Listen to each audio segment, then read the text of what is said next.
FHA does not stand for first time home buyer. So can we please just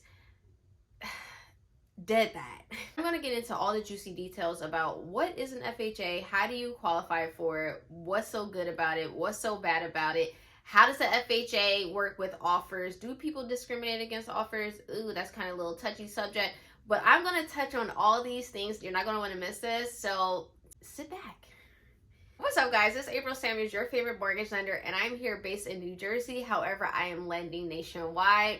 I am a direct lender and I love what I do, and I am sharing all this information so you guys can stay armed, equip yourselves with knowledge so you can trust but verify when you are buying your next property. Let's talk about how to get qualified for an FHA loan. So you're going to need a 580 credit score, you're going to need 3.5% down payment, you'll need some type of income, and with all of that, you're going to have to fit under a 56.9% DTI, back in ratio. Now, let me do a disclaimer.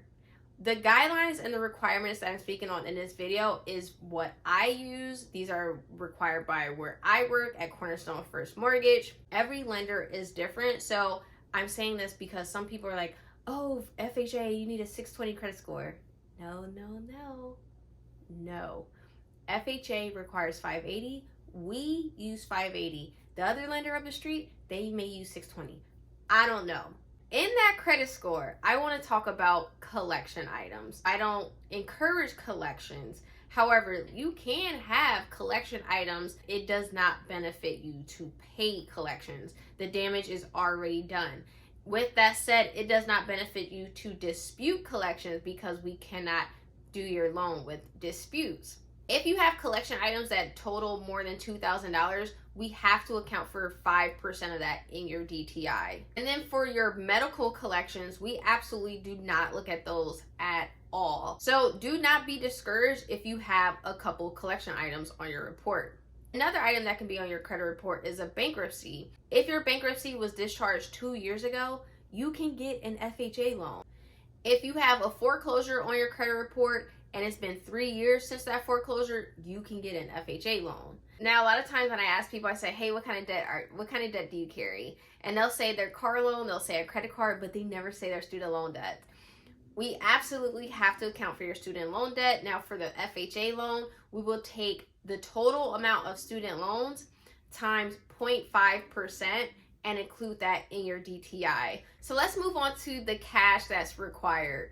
You're going to need 3.5% down payment plus money for closing costs. Now, closing costs, depending on your location and depending on the house itself, will range from 3 to 5% of the purchase price. So I always tell people, take 4% of closing costs plus 3.5% down payment. 7.5% of the purchase price should be coming from your account. Now, here's another thing. If you don't have the money to close on this house, you can absolutely get a gift. The entire thing can be gifted. Your gift can come from a family member. You can get additional funds that you need from your 401k.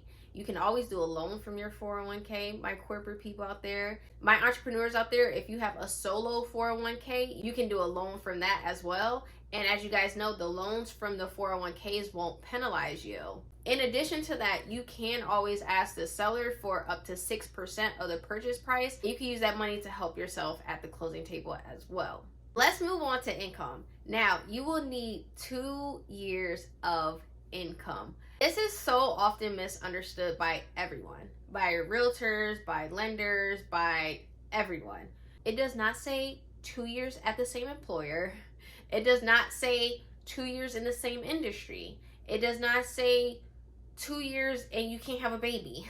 We have to show a history of income and we have to show a continuance of income. When I say 2 years of income, I'm literally saying, how can we bridge 24 months of work experience from the past, and where are you today and where are you going?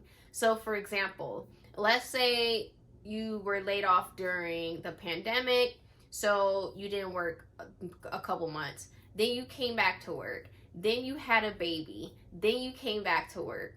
I'm going to take those bits and chunks, the months that you worked, and maybe they'll account to 18 months of work in the last 24 months. But I know you're saying, but April, you say you need 2 years.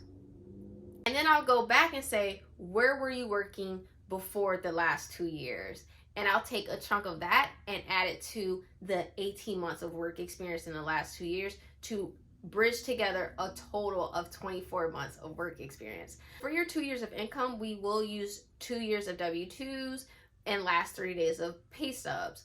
Now, if you are self-employed for an FHA loan, we will use your last 2 years of tax returns.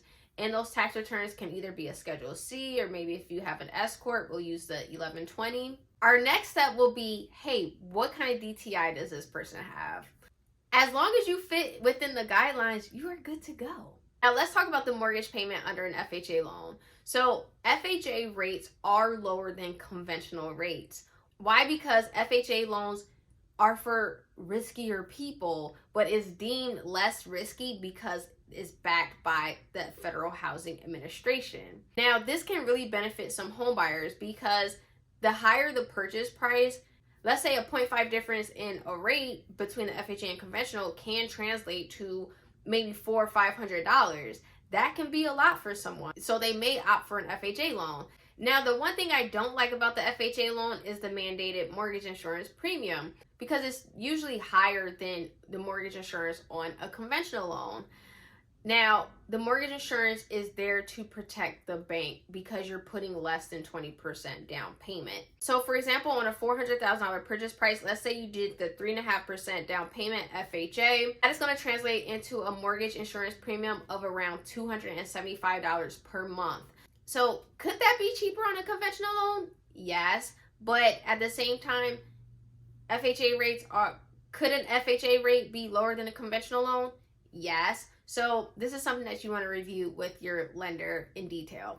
So now that we got you pre-approved, we got your credit, we got your income, we got cash, we got your monthly payment all ironed out, we got maybe some gifts in there, I don't know. Let's talk about how to submit offers with an FHA loan. I received a lot of, I would say, a great response on a short video that I posted about not accepting FHA offers is just ridiculous. Why? Because there's a couple different reasons why someone may use an FHA. Now, of course, one reason someone may use an FHA is because, let's say if you do have a 580 credit score, you have no choice but to use an FHA loan. Here are a couple reasons why an FHA loan may be good for you. The only other loan where you can buy a 2 to 4 unit with minimal down payment is a VA loan. Other than that, if you use a conventional loan, a house hack, you are putting at least 15 to 25% down payment. For the people, the sellers, the whoever, but do not act like you don't know why somebody's using an FHA loan on your 2 to 4 unit. Come on, cut it out. It makes sense. Why put up $100,000 in capital when you could put up $30,000? I'm just saying, if the building costs $500,000. Number 2, they may be using an FHA loan because the rate is lower than a conventional rate, which may translate to $400 in savings for them each month. That can be a lot to a person. So they said, well, they weighed their options on FHA, conventional. You can always refinance out of it. So they may opt for the FHA. Number 3, we know student loans is a problem in America. A lot of people have money in the bank. However, they have $100,000, $200,000, $300,000 in student loans debt. And a couple things should happen with your FHA offers. Number 1, your realtor and your lender. Now, of course, the realtor should be calling the other side to see what they want exactly to build some type of rapport with them. And your lender should be calling the seller to say how great of a home buyer you are. They should be picking up the phone like, hey, just checking in, see how you're doing, and just want to introduce myself. By the way, my buyer is strong. I verified their assets, I verified their income, and here's the mortgage commitment. Once we go under contract, all we need to do is order title and appraisal. Bye. A conversation like that will get you far, whether it's FHA or not. Make sure you partner with a lender who can really advocate for you and provide these type of services where you move to the top of the pile. why an FHA buyer can be just as strong as a conventional buyer, how an FHA loan can remove some barriers to more people entering the marketplace. In a nutshell, that is the FHA loan. Thank you so much for watching my video, and I'll just talk to you guys next time.